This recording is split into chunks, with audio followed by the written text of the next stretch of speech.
Hello, good morning friend, good morning student, JEE aspirant, आप लोग कैसे हैं?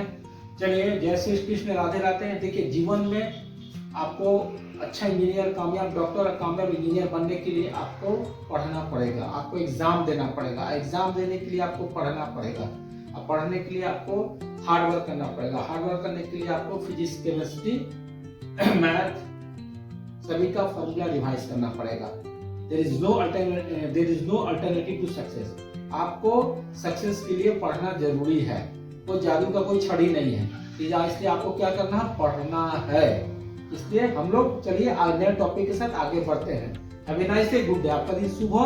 और हम लोग नेक्स्ट टॉपिक के बारे में चर्चा करते हैं, जिसका नाम है फ्लूइड मैकेनिक्स। ठीक है, आई थिंक आप लोग सब पॉजिटिव होंगे, पॉजिटिव रहिए। देखिए, एग्जाम भी नजदीक आ रहा है, ठीक है ना। और फर्स्ट सेशन का जेई का एग्जाम स्टार्ट हो गया है। आपको सेकंड सेशन का जो जेई का एग्जाम होगा या जेई एडवांस का एग्जाम होगा, सेकंड फेज का एग्जाम होगा, जेई एडवांस का एग्जाम होगा और नीट का एग्जाम होगा। तो देखिए क्या करना, 3.5 महीना का समय है।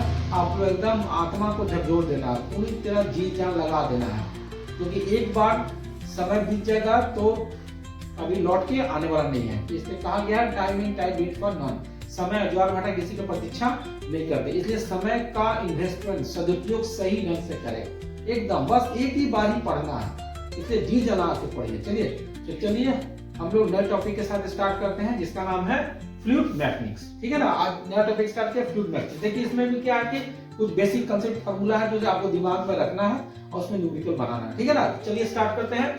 ठीक है, pressure in A fluid. Simple बात है, प्रेशर इन फ्लूइड क्या होगा? आपको प्रेशर बताते हैं, फोर्स पर यूनिट एरिया होता है। प्रेशर का जो फार्मूला है, चाहे स्पेस का जो फार्मूला है, ठीक है ना। उसके बाद आता है variation in pressure with depth. देखिए, variation in pressure with depth. जब कोई डेप्थ में इसका प्रेशर क्या होगा? जैसे P0 है, इसका हाइट h है, यहाँ pH है, तो इसका क्या हो जाएगा? डेप्थ में इसका प्रेशर क्या हो जाएगा? P0 रो GH। तो यहाँ पर तुम्हारा क्या है? Rho density of the fluid है, G acceleration due to gravity, H height. ठीक है ना, तो ये प्रेशर कितना लग रहा है फ्लूइड में, तो उसका ये फार्मूला है। उसके बाद क्या? बैरोमीटर। बैरोमीटर जानते हैं कि एटमॉस्फेरिक प्रेशर मापने के लिए बैरोमीटर हम लोग यूज करते हैं। तो उसके बाद क्या है? Measure in atmospheric pressure. Major atmospheric क्या होता है? रो इक्वल टू रो GH। क्या होता है? रो GH। यानी देखिए, यहाँ पर क्या है? ये सील ट्यूब है, यहाँ पे एटमॉस्फेरिक प्रेशर है, ये कंटेनर ऑफ मरकरी है। ये क्या है? मरकरी है। क्या है?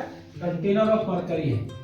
ठीक है, यहाँ भी क्या आपका देखिए प्रेशर है, यहाँ भी क्या एटमॉस्फेरिक प्रेशर है, यहाँ भी एटमॉस्फेरिक प्रेशर है। यानी कि मेजर इन एटमॉस्फेरिक प्रेशर क्या होगा? Rho equal to rho GH। Rho क्या डेंसिटी ऑफ द फ्लूइड है, acceleration due to gravity, H height है। उसके बाद आता है मैनोमीटर। क्या होता है? देखिए, manometer measures the pressure of A gas. Gas का प्रेशर को मापने के लिए मैनोमीटर का हम लोग यूज करते हैं। इनसाइड ए कंटेनर, कंटेनर में कितना गैस है उसको मापने के लिए हम लोग क्या करते हैं? मैनोमीटर का यूज करते हैं। तो क्या है? P - P0 equal to rho GH। ठीक है, तो P इक्वल टू क्या हो जाएगा? इसका और एक फार्मूला हो जाएगा, P इक्वल टू हम अगर करते हैं तो रो 0 प्लस रो GH।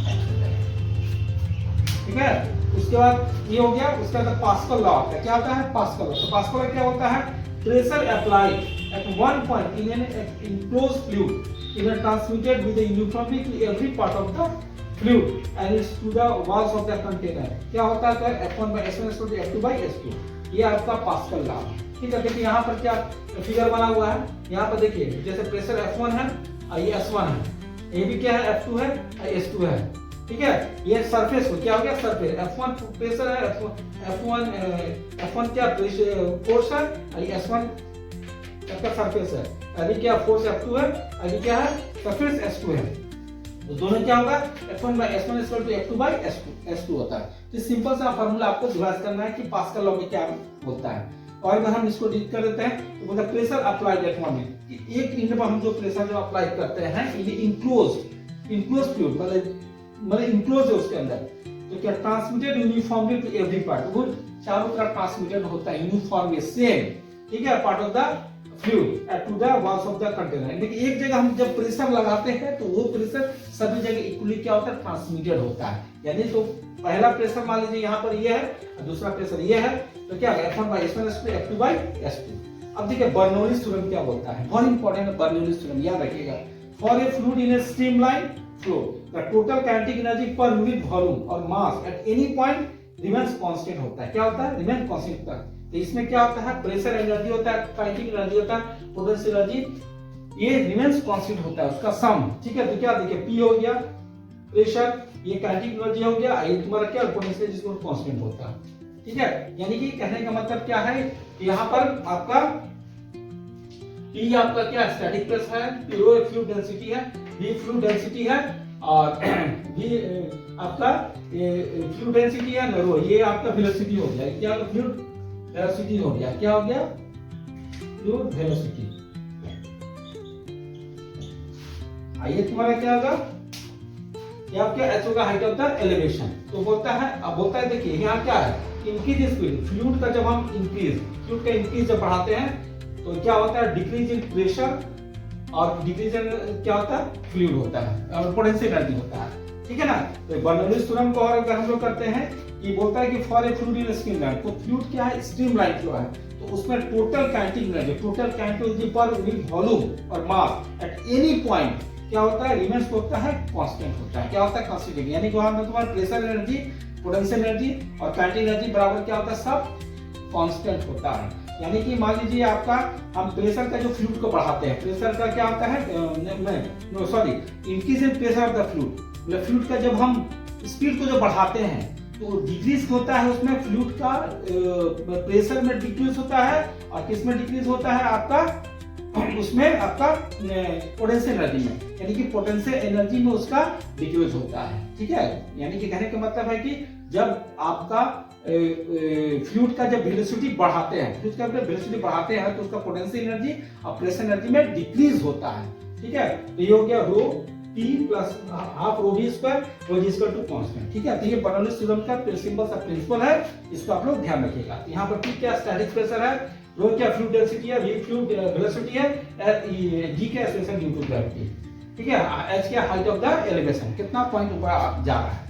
उसका लास्ट पॉइंट है इक्वेशन ऑफ कंटिन्यूटी। क्या है इक्वेशन ऑफ कंटिन्यूटी? देखिए सिंपल सा इक्वेशन ऑफ कंटिन्यूटी मतलब बोलता है कि steady flow the mass of the fluid entering per second at one inch is equal to the mass of the fluid leaving per second at the other inch. हमने किसी मान लीजिए कोई fluid है, तो एक इंच से वो क्या हो रहा है? एक इंच से एंटर कर रहा है और दूसरे इंच से निकल रहा है, तो वो तुम्हारा क्या होता है?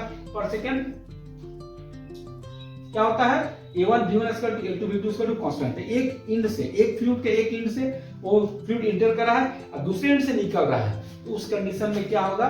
उसका area of cross section into velocity, पहला एंड का और दूसरा एंड का एरिया ऑफ क्रॉस सेक्शन और सेकंड वेलोसिटी, दोनों का मल्टीप्लाई करके दोनों क्या होता है? बराबर होता है। यानी कि A1 V1 equal to A2 V2 equal to constant होता है। तो देखिए ये सब सारा टॉपिक है जो आपने फ्लूइड मैकेनिक्स में करा दिया। फ्लूइड मैकेनिक्स में और कुछ टॉपिक है जिसके बारे में हम लोग नेक्स्ट वीडियो में चर्चा करेंगे। तो अभी तक प्लीज इसको राइट डाउन कर ले, उसके बाद हम नेक्स्ट वीडियो में मिलते हैं। अगर वीडियो पसंद है तो लाइक कमेंट शेयर कीजिए और सब्सक्राइब कीजिए। देखिए सब्सक्राइब कीजिएगा, बहुत अच्छा वीडियो मिलेगा। मेरा टारगेट हम पहला ही वीडियो में बता चुके हैं कि मेरा सपना है कि प्रत्येक घर में एक एक डॉक्टर हो, इंजीनियर हो। तो मेरा सपना इसमें मैं निकल चुका हूँ। ठीक है, तो मेरा पूरा कोशिश है कि मैं इस कंपटीशन को इतना इजी बना दूं ताकि आप लोग उतना प्रेशर ले लें। हर तरह का वीडियो, न्यूमेरिकल से लेके क्यूबी से लेके, अभी तो मेरा स्टार्ट हुआ है, ये जस्ट फार्मूला है, क्योंकि मेरा टारगेट है जेई सेकंड एग्जाम और नीट का फर्स्ट जो न्यूट का एग्जाम होने वाला है, उसका टारगेट है कि उसका टारगेट के पहले हम सारा फार्मूला आपको बना के दे देना चाहते हैं। उसके बाद मैं 11-12 का भी कंसेप्ट में आऊंगा, उसका न्यूमेरिकल भी आऊंगा, सब होगा, ओके होगा। इसलिए यानी कि आप लोग अगर वीडियो पसंद आया तो लाइक कमेंट शेयर कीजिए, सब्सक्राइब कीजिए, तभी आपको वीडियो मिलेगा। आप सब्सक्राइब कीजिए तो वीडियो नहीं मिलेगा। चलिए, okay, thank you, have a nice day. हम लोग नेक्स्ट वीडियो में मिलते हैं। ओके।